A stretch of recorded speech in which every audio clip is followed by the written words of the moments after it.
Assalamu alaikum. Welcome to Chemistry NBF Class 9 Chapter number 2. Today we are going to discuss dilute and concentrated solutions.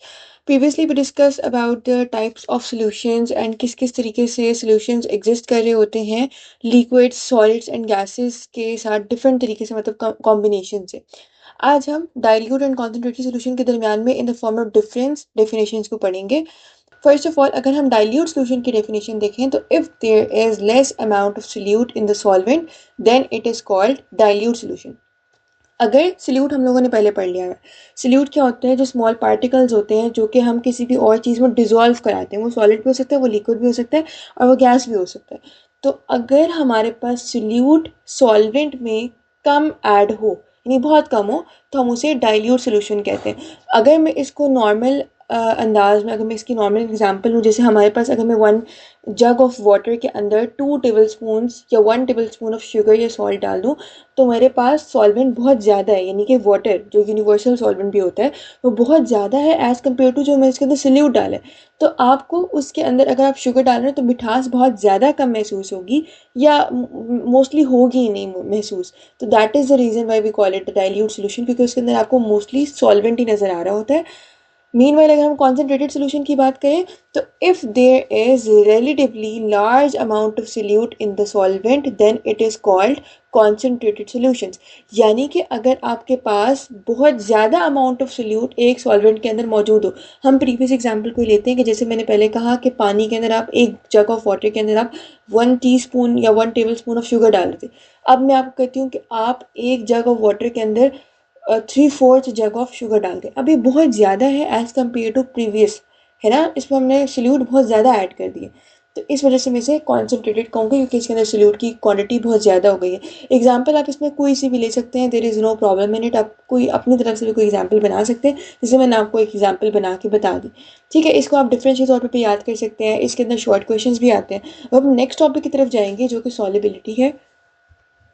अच्छा, आपकी book में solubility से related थोड़ी सी कम information दी गई है as compare to जो Punjab books हैं, केबीके की बुक्स हैं. सॉल्युबिलिटी की हम बेसिक डेफिनेशन की तरफ आते हैं. शॉर्ट क्वेश्चन इसका बनेगा, the ability of a solute to get dissolved in a solvent is called solubility. यानी कि हम देखते हैं कि कोई सोल्यूट किसी सॉल्वेंट के अंदर किस तरह से डिज़ोल्व हो पा रहा है. मैं एग्जांपल लेती हूँ वाटर के अंदर शुगर की ही. शुगर किस हद तक उसमें डिज़ोल्व हो रही है, वो किस तरह डिज़ोल्व हो रही है. क्या मैंने सिंपली शुगर को डाल के छोड़ दिया था तो वो डिज़ोल्व हो गई थी या मुझे उसको स्टर करने की ज़रूरत पड़ी थी. क्या स्टर करने पे ही वो डिज़ोल्व हो गई थी या मुझे उस पर मज़ीद टेम्परेचर अप्लाई करने की ज़रूरत पड़ी थी या मुझे उसका टेम्परेचर डिक्रीज़ करने की ज़रूरत पड़ी थी. ये कुछ चीज़ें होती हैं, कोई टर्मिनोलॉजीज़ होती हैं, फिनोमिनाज होते हैं जिनकी वजह पे सॉल्युबिलिटी जो है वो सोल्यूट की वेरी कर रही होती है from one way to another. ठीक है, डिफरेंट तरीके से सॉल्युबिलिटी एग्जिस्ट कर रही होती है. ठीक है, ये आपके इस चैप्टर में तो बेशक कम चीज़ें लिखी हुई लेकिन ये आगे आप लोगों को बहुत काम आएगा. हमारे पास सॉल्युबिलिटी की डिपेंडेंस फैक्टर्स हैं कि सॉल्युबिलिटी किस किस चीज़ पे डिपेंड कर रही है. It depends on the solvent used. बहुत इंपॉर्टेंट बात है, किस किस्म का सॉल्वेंट इस्तेमाल किया गया है. अब मसलन मैं ये कहती हूँ कि हम लोगों के पास एक फिनोमिना है सॉल्युबिलिटी का कि लाइक डिजॉल्व लाइक. मैं पोलर को पोलर में डिज़ोल्व करा सकती हूँ. सिमिलरली नॉन पोलर को नॉन पोलर में डिज़ोल्व करा सकती हूँ. अब मैं पोलर में नॉन पोलर अगर डाल दूँगी, मसलन मैं ऐसे करती हूँ कि मैंने शुगर को बेंजाइल क्लोराइड या बेंजीन के किसी भी सोल्यूशन में डाल दिया, वो डिज़ोल्व नहीं होगा क्योंकि एक चीज़ पोलर है और एक चीज़ नॉन पोलर है. ठीक है, या हमारे पास पोलैरिटीज़ इलेक्ट्रोनेगेटिविटी के डिफरेंसेस में फ़र्क आ रहा है, इस वजह से हम उसको उस पर डिज़ोल्व नहीं करा पाएंगे. पोलर सिर्फ पोलर में ही डिज़ोल्व होता है. तभी शुगर वाटर में डिज़ोल्व हो जाती है, तभी सॉल्ट वाटर में डिज़ोल्व हो जाती है. इसलिए सॉल्वेंट का इस्तेमाल भी बहुत ज़्यादा मायने रखता है. And the temperature applied to it. अब डिफरेंट चीज़ें होती हैं, डिफरेंट सॉल्युबिलिटीज़ होंगी और डिफरेंट लाइक उनके टेम्परेचर्स होंगे, तो उस हिसाब से हमारे पास टेम्परेचर पर भी सॉल्युबिलिटी डिपेंड कर रही होती है. According to your book, increase in temperature increase solubility. देखिए मैंने यहाँ पे 2 कंडीशंस लिखी हैं.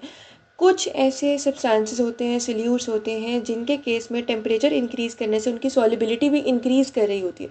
एग्जांपल यहाँ पे हम लोगों ने ली है NH4Cl और KCl की. यानी अब ये हमारे पास 2 सॉल्ट्स है ना, एक हमारे पास पोटाशियम क्लोराइड है और दूसरी हमारे पास अमोनियम क्लोराइड है. दोनों हमारे पास सॉल्ट्स हैं और ये आयन्स हैं.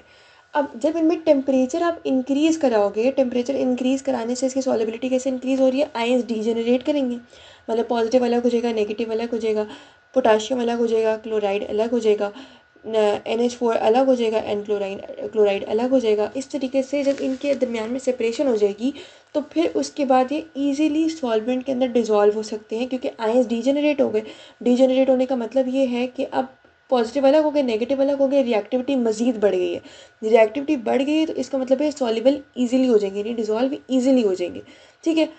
Meanwhile decrease in temperature decrease solubility. अब कुछ ऐसे सब्सटेंसेस भी होते हैं जिनके अंदर टेम्परेचर डिक्रीज कराने से सॉलिबिलिटी में डिक्रीज आता है। मसलन यहाँ पे हमारे पास Na2SO4 है, यानी कि sodium sulphate and calcium hydroxide. ठीक है, इसे हम CaOH2 भी बोलते हैं। हमारे पास ये एग्जांपल्स हैं सॉलिबिलिटी डिक्रीज कराने की। अभी Na2SO4 जो है ना, वो एक थोड़ी वीक सॉल्ट है। वीक सॉल्ट होने का मतलब ये है कि जब आप इस के ऊपर टेम्परेचर इंक्रीज कराओगे तो इसके आयंस प्रॉपर्ली डीजेनरेट नहीं करेंगे। जब आयंस प्रॉपर्ली डीजेनरेट भी नहीं करेंगे तो ना तो ये एक फॉर्म में रही, ना ही दूसरी फॉर्म में रही, तो यानी ये इजीली सॉल्युबल भी नहीं होगी, बल्कि सॉल्युबल होगी नहीं। इसीलिए Na2SO4 एंड CaOH2, ये आपकी बुक में यही दो एग्जाम्पल्स, इसीलिए हम इन्हीं को ही एक्सप्लेन करेंगे। इन दो एग्जाम्पल्स के लिए आपको टेम्परेचर को डिक्रीज रखवाना पड़ेगा, यानी टेम्परेचर आप इंक्रीज़ नहीं कराओगे। इंक्रीज़ कराओगे तो इसकी कोई फॉर्म नहीं रहेगी, एक इंटरमीडिएट स्टेट पे आ जाएगी और इसके ना मतलब ना ये आयनिक बॉन्ड बना पाएगा, ना ही तो ये सॉल्वेंट के साथ डिज़ोल्व हो पाएगा। इसलिए आपको टेम्परेचर डिक्रीज़ रखवाना पड़ता है। आगे आपके पास ग्राफ्स हैं और वो ग्राफ या टेबल जो है वो आपके पास on the basis of some examples, आप उसको भी देख सकते हैं। इतना ख़ास वो क्वेश्चन पेपर में नहीं आता होता, MCQs में नहीं आता होता, लेकिन वो कर्व्स इस तरह से आपको सिर्फ इसलिए बताया कि ताकि आपकी मज़ीद ब्रेन स्टॉर्मिंग हो सके और आपको एक्सप्लेनेशन ज़्यादा अच्छे से मिल सके। तो आज हम लोगों ने डाइल्यूट एंड कॉन्सेंट्रेटेड सोल्यूशंस को पढ़ा, उनके दरम्यान में डिफरेंस को देखा। इसके बाद हम लोगों ने सॉलिबिलिटी पढ़ी, उसके डिपेंडेंस फैक्टर्स पढ़े और इसके अलावा टेम्परेचर के इंक्रीज या डिक्रीज पे दो एग्जाम्पल्स को भी आगे से एक्सप्लेन किया। आई होप आपको आज की शॉर्ट वीडियो पसंद आई। If you have any query, then you can freely ask us in comment section. We will definitely reply you there. Wait for our next videos. Till then, Allah Hafiz.